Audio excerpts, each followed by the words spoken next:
Good evening everyone. आज मैं कक्षा 7 के बच्चों को पाठ 3 खेल दिवस पढ़ाऊंगी व कठिन शब्द कराऊंगी।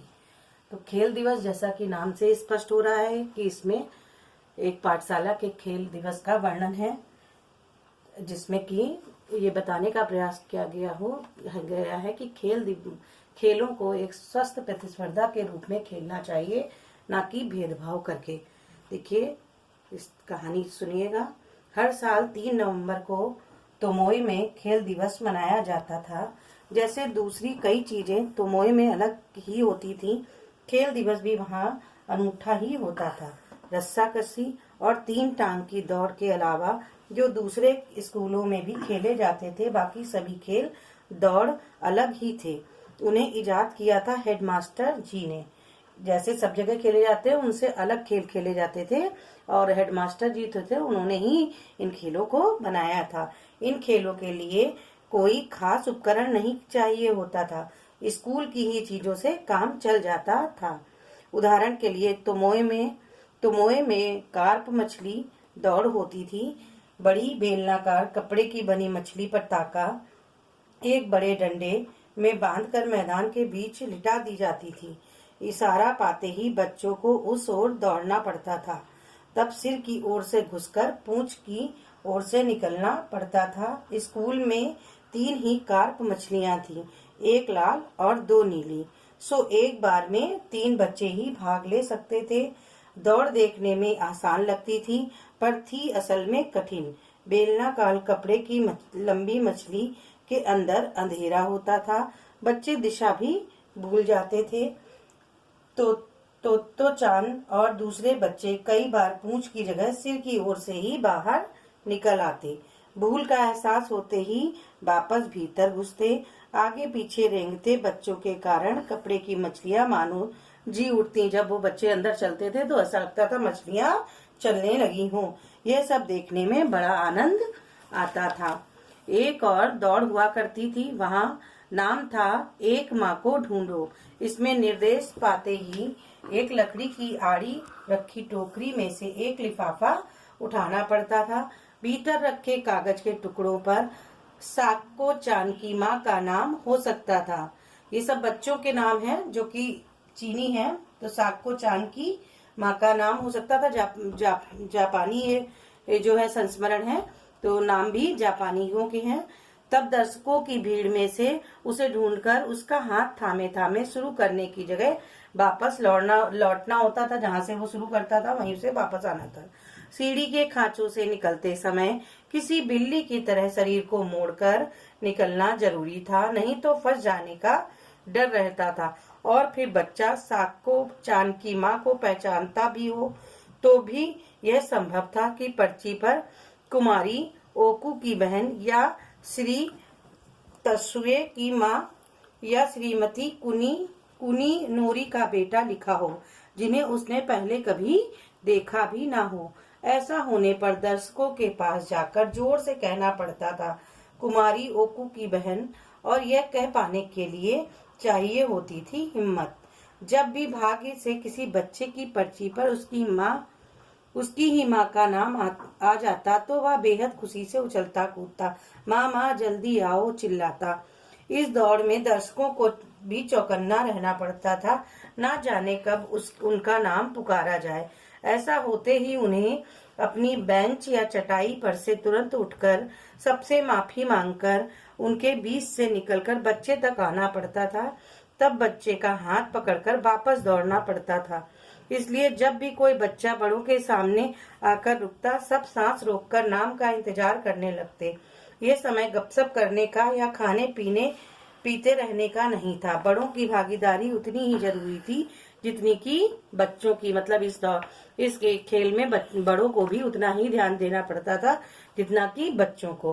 हेडमास्टर जी और बाकी शिक्षक 2 दलों में बच्चों के साथ रस्साकसी में शामिल होते थे। तब सब चिल्लाते जोर लगा के है यासुकी चांद जैसे विकलांग मतलब जिनको पैर हाथ में कोई प्रॉब्लम है या जो है दिव्यांग होते हैं, वो बच्चे विकलांग कहलाते हैं। बच्चे रस्सी के बीच बंधे रुमाल पर नजर रखते ताकि हार जीत का फैसला हो सके। ऐसे बच्चे उस रुमाल पर नजर रखते थे कि कोई गलती ना हो और हार जीत का फैसला सही हो सके। सबसे अंत में होती थी रिले दौड़। पूरा स्कूल इसमें भाग लेता था। यह दौड़ भी तमोय में अलग तरह से होती थी। किसी को भी ज्यादा दूर तक दौड़ना नहीं पड़ता था। सभागार तक पहुंचने वाली अर्ध चक्राकार सीढ़ियों के ही ऊपर नीचे पास पास बनी छोटी छोटी हर सीढ़ी पर पांव रखना पड़ता था। उन्हें उलांघने की इजाजत ना थी, मतलब उन्हें छोड़ने या कूदने की इजाजत नहीं थी। इसलिए पांव या कद जरा भी बड़े हों तो काम टेढ़ा था। जिन परिचित सीढ़ियों को हर दिन बच्चे खाने के समय पार करते थे, वे ही खेल दिवस के दिन एक नए अनोखे रस से भर उठती। बड़ी खुशी से चीखते पुकारते बच्चे उन पर चढ़ते उतरते। दूर से देखने पर यह दृश्य कैलिडोस्कोप से बनती बिगड़ती सुंदर आकृतियों सा लगता था। ऊपर सीढ़ी को भी गिन लेने पर वहां कुल जमा 8 ही सीढ़ियां तो थीं। कागज की लड़ियों और सुनहरे तारों से बच्चों ने एक दिन पहले ही मैदान को सजाया था। तेज धुन का संगीत बज रहा था। उत्सव का माहौल था। उस खेल दिवस पर कुछ विचित्र घटा। ताकाहाशी, जिसके नन्हे नन्हे हाथ पैर थे और कद स्कूल में सबसे छोटा था, वही हर दौड़ में प्रथम रहा। मतलब एक ऐसा बच्चा जो कि बौना था, जिसके हाथ पैर सब छोटे थे और वह सबसे छोटा था, वही हर दौड़ में प्रथम आ रहा था।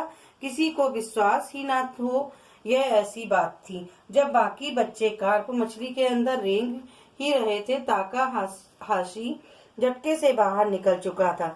जब सीढ़ी के खांचों से दूसरे बच्चे निकल ही रहे थे, तब ताकाहाशी उनसे कई गज आगे निकल चुका था और रिले दौड़ में बाकी बच्चे सभागार की सीढ़ियां एक एक कर पार कर ही रहे थे।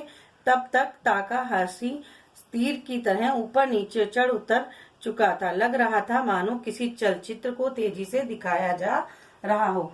हमें कोशिश कर ताकाहाशी को हराना चाहिए, सबने कहा। सब बच्चे मिल गए और कहने लगे कि हमें ताकाहाशी नामक जो बच्चा है उसको हराना चाहिए। उसने हराने का निश्चय कर लिया। हर बच्चे ने भरसक कोशिश की, पर ताकाहाशी हर बार जीता। तो चांद ने भी जोर लगाया, पर ताकाहाशी उससे भी ना हारा। सीधी दौड़ में बच्चे उससे आगे शायद निकल भी जाते, पर जैसे ही बाधाएं आती ताकाहाशी उनसे आगे होता। ताकाहाशी जब अपने इनाम लेने गया, वह खुशी से फूलकर कुप्पा हो रहा था। हर दौड़ में फर्स्ट जो आया था, एक के बाद एक इनाम उसे मिलते जा रहे थे। सब बच्चे उसे बड़ी उत्सुकता से देख रहे थे। अगले साल मैं ताकाहाशी को जरूर हराऊंगा, ये हर बच्चे ने अपने आप से कहा। लेकिन हर साल ताकाहाशी उन्हें हराता रहा और मिलने वाले इनाम वे भी हेडमास्टर जी का मार्का लिए अपनी ही तरह के थे। मतलब जैसे हेडमास्टर जी थे, नई नई दौड़ और नए उन्होंने जो है खेल इजाद किए थे, उसी तरह से इनाम भी उनके बड़े विचित्र थे। पहले इनाम में एक बड़ी सी मूली भी मिल सकती थी। दूसरा इनाम हो सकता था 2 कंद।